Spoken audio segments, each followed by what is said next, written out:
नमस्कार दर्शक बंधु स्वर्णस को आपण मानक स्वागत। आज आम पालंग पनीर बनैबा। एथिपाई कौन सब सामग्री दरकार आसंतु देखि नबा।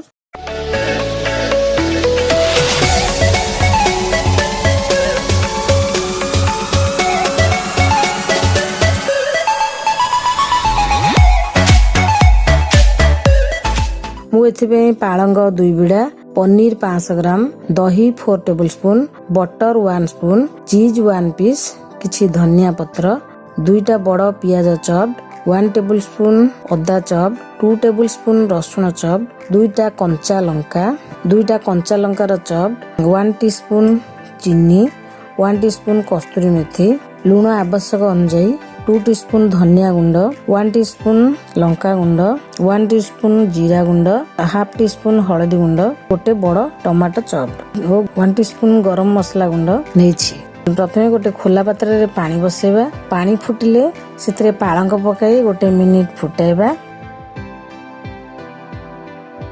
सांगे सांगे गरम पानी रु छाणी ठंडा पानी रे पकाइबा। तापरे ठंडा पानी रु बाहर करी सेतरे 2टा कंचा लंका और अल्प किछि धनिया पत्र पकाई एक फाइन पेस्ट बनै नेबा। पालंग को बेसी समय सिझाइबा नाही। पालंग रे धनिया पत्र पकाई बाटिले भल टेस्ट आसीबो एवं ग्रीन कलर बजाय रखिबो। धनिया पत्र जदि न पकाई बाटिबे आपनक इच्छा स्किप कर परिबे। कड़ाई रे 2 टेबल स्पून तेल पकाइबा। पालंग पनीर रे भल फ्लेवर आसिया पे तेल रे 3टी गुजराती, दालचीनी खंडे, 3-4टी लवंग और खंडे तेजपत्र जदि पकई फुटई पारिबे पकई नेबे। एठी मु तो फुटई पारनी। तेल गरम हो गले किछि जीरा फुटाइबा। जीरा फुटला परे तेल रे काटिकी रखिथिबा रसुण, अदा और कंचा लंका पकई गोल्डन कलर हेबा पर्यंत भाजी नेबा।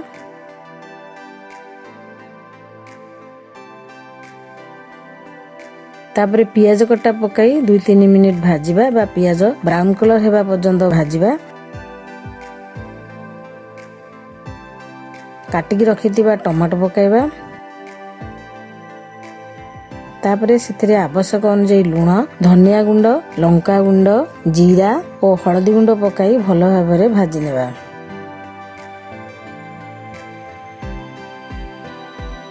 पुणी कस्तूरी मेथी हातरे मकची पकाइबे।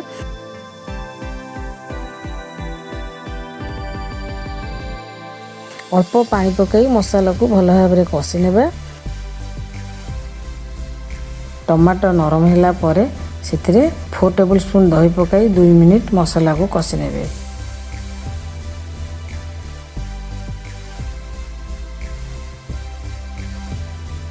बाटिकी रखिथिबा पालंग पेस्ट को पकाई 2 मिनिट कषिबा।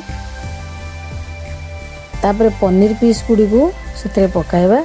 मु तो एठी पनीर भाजिनी। जो माने पनीर कंचा खाइबा को पसंद करନ୍ତି नाही से माने प्रथमे पनीर पीस गुडी करे टिके लूण छिंची हल्का भाजी की पकाई नेबे। पनीर पकाई गोटे मिनिट फुटाइबा परे सेथिरे भल टेस्ट आसीबा पई 1 टीस्पून चीनी पकाइबा। गरम मसला गुंड 1 टीस्पून पकाइबा। तापरे 1 स्पून बटर पकाइबा।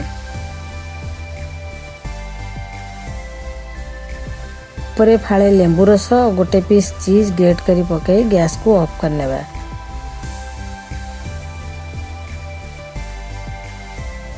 बे हमर पालंग पनीर रेडी हो गला। बर्तन प्लेटिंग कर नेबा। एही परी पालंग पनीर घरे बनेगी खांतु। मु आशा करूछि आपण माननकु निश्चय भल लागिबो। जदि मोर एही पालंग पनीर रेसिपी आपण मानकु भल लागिथाय तेबे लाइक शेयर और सब्सक्राइब करिया को जमारू भूलिबिनी। रहिली नेक्स्ट वीडियो पर्यंत नमस्कार।